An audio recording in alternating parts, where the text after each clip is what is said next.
আমেরিকার দক্ষিণ পূর্বাঞ্চলীয় অঙ্গরাজ্যগুলোতে শক্তিশালী হারিকেন হেলেনের তাণ্ডবে শতাধিক মানুষের প্রাণহানি হয়েছে। ব্যাপক ক্ষয়ক্ষতির পাশাপাশি বিদ্যুৎ বিচ্ছিন্ন অবস্থায় আছেন কয়েক লাখ মানুষ। ব্রিটিশ সংবাদ মাধ্যম বিবিসি এ তথ্য জানিয়েছে। গত বৃহস্পতিবার রাতে শক্তিশালী হারিকেনটি ফ্লোরিডা উপকূলে আঘাত হানে। বিগ ব্যান্ড এলাকায় ঘণ্টায় 225 কিলোমিটার বেগে আঘাত হানে 4 ক্যাটাগরির এই হারিকেন। হেলেন এই অঞ্চলের এখন পর্যন্ত সবচেয়ে বেশি তাণ্ডব চালানো হারিকেন। ফ্লোরিডার পর এটি জর্জিয়া, টেনেসি ও 2 ক্যারোলাইনার দিকে অগ্রসর হয়। এর প্রভাবে অঙ্গরাজ্যগুলোর বিভিন্ন অঞ্চলে ভারী বৃষ্টিতে বন্যার সৃষ্টি হয়েছে। হেলেন দুর্বল হয়ে পড়লেও প্রবল বাতাস, বন্যা ও টর্নেডোর আশঙ্কা কাটেনি।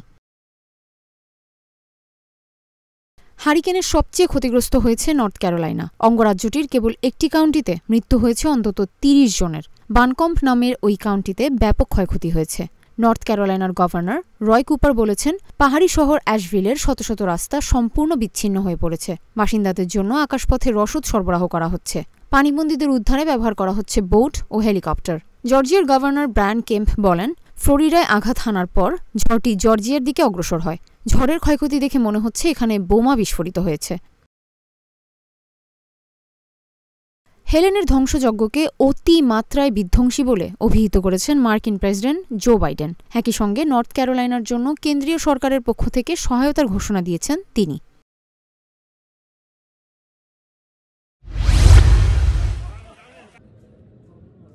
গাজায় একের পর এক হামলার মধ্যেই সম্প্রতি লেবাননে হামলা চালায় ইসরায়েল। হত্যা করা হয় সশস্ত্র গোষ্ঠী হিজবুল্লাহর প্রধান সাইয়েদ হাসান নাসরুল্লাহকে। এবার ইয়েমেনে হামলা চালালো ইসরায়েলের প্রতিরক্ষা বাহিনী IDF। হুতি গোষ্ঠীকে টার্গেট করেই তারা এই হামলা চালিয়েছে। বার্তা সংস্থা রয়টার্স বলছে, ইয়েমেনের হুদেইদা বন্দরে বিমান হামলা চালায় ইসরায়েল। প্রথমে টার্গেট ছিল একটি জ্বালানির ট্যাঙ্ক। এই এলাকায় আগেও বেশ কয়েকবার হামলা চালিয়েছে তারা। হামলার পর এক বিবৃতি প্রকাশ করেছে হুতি গোষ্ঠী। এতে বলা হয়, হোদেইদাহ বন্দরে ইসরায়েল হামলা চালিয়েছে। আমরা থেমে থাকব না, ইহুদি শত্রুদের বিরুদ্ধে আমাদের লড়াই চলবে। ব্রিটিশ সংবাদ মাধ্যম বিবিসি বলছে, হুতিদের বিবৃতির পর ইসরায়েলের প্রতিরক্ষা বাহিনীও এই হামলার তথ্য নিশ্চিত করে। তারা বলছে, হুতির সামরিক বাহিনী টার্গেট করে এই হামলা হয়েছে। আর হামলা করা হয়েছে রাস ইসা ও হোদেইদাহ এলাকায়। এছাড়া সামাজিক যোগাযোগ মাধ্যম এক্সে এ নিয়ে পোস্টও করে IDF। তাতে বলা হয়, বড়সড় হামলার অংশ হিসেবে কয়েক ডজন আকাশযান ব্যবহার করা হয়েছে।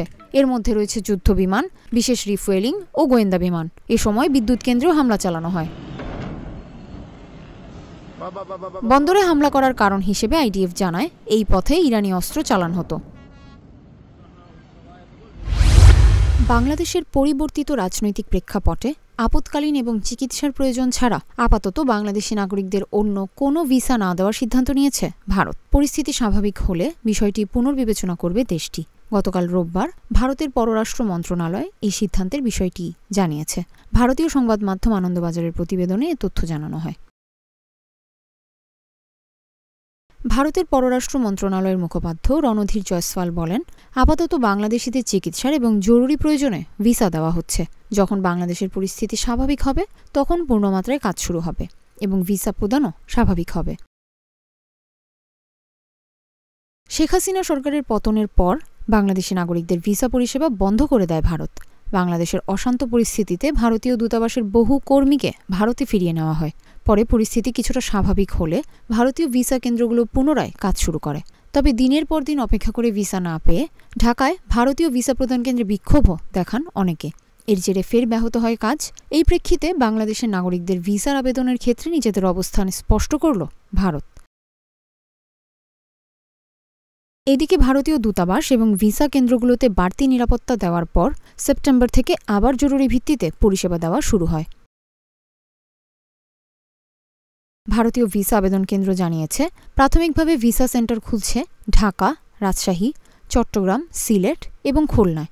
তবে এখনই সকলে ভিসা পাবেন না। কেবলমাত্র যারা চিকিৎসার জন্য আসবেন তাদেরই জরুরি ভিত্তিতে দেওয়া হবে অগ্রাধিকার। এক বিজ্ঞপ্তিতে ভারত জানিয়েছে, বাংলাদেশের পরিস্থিতি এখনও স্বাভাবিক নয়। আইনশৃঙ্খলা পরিস্থিতি স্বাভাবিক হলে আবার ভিসা প্রদানের বিষয়টিও আগের মতো হয়ে যাবে। আপাতত শর্ত সাপেক্ষে বাংলাদেশিদের ভিসা প্রদান করা হবে।